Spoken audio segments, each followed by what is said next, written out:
Showtime! I'm going to interview Merrill Reese, and we're going to get a little bit about his background, and also he is going to provide us with tips and advice on how to break into the industry if you're an aspiring DJ or radio personality. So you graduated, so on another note, you graduated from Temple, and you were doing the play-by-play there. And I also read that you actually had your own music show. Oh, that was at the beginning of when I was a freshman in college, and we had the little student station, and I used to bring in 6 records and the little 45 records and put them on and say here is and here's that. That's just to get started. Oh, goodness knows, it was some sort of 60s music. Right, that's interesting though. I was so probably surprised. The Platters and Connie Francis. The Platters. Smoke, a little smoke gets It's in your eyes. Yeah. What else do you think is the biggest key to your success?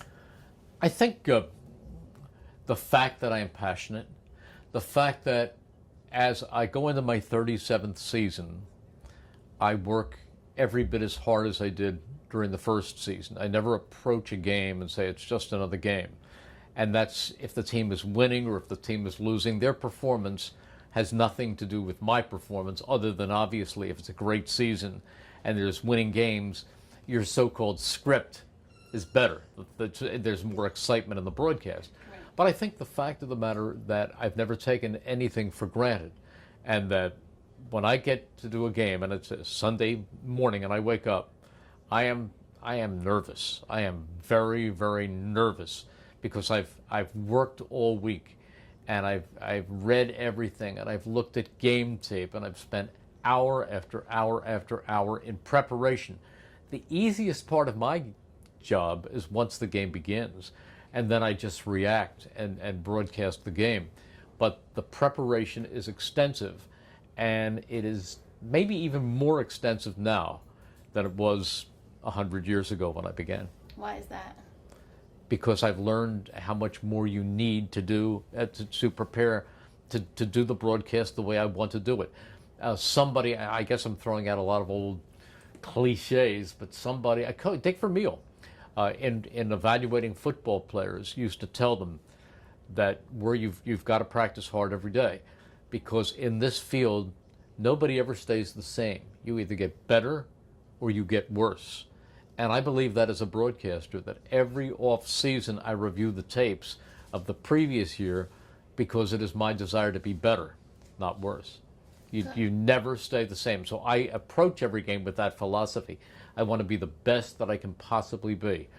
And I will tell you that if I do 20 games a year, that's 4 preseason and 16 regular season, flying home or from the away games or driving home from the home games, probably out of 20 games, I really feel good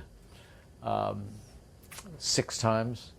And the rest of the time I'm thinking to myself, well, it was okay, but I wish I had said this, right? Gosh, I missed that number. Or this. I'm never satisfied. I'm never satisfied. I never say, great job, you were... I always feel there's always room to be better. And I believe that's the key to anything.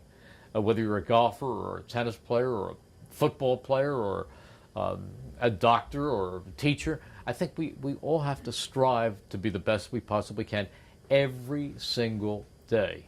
All right, ready, set, boom. The kick is away. It's got the distance. It's got the direction.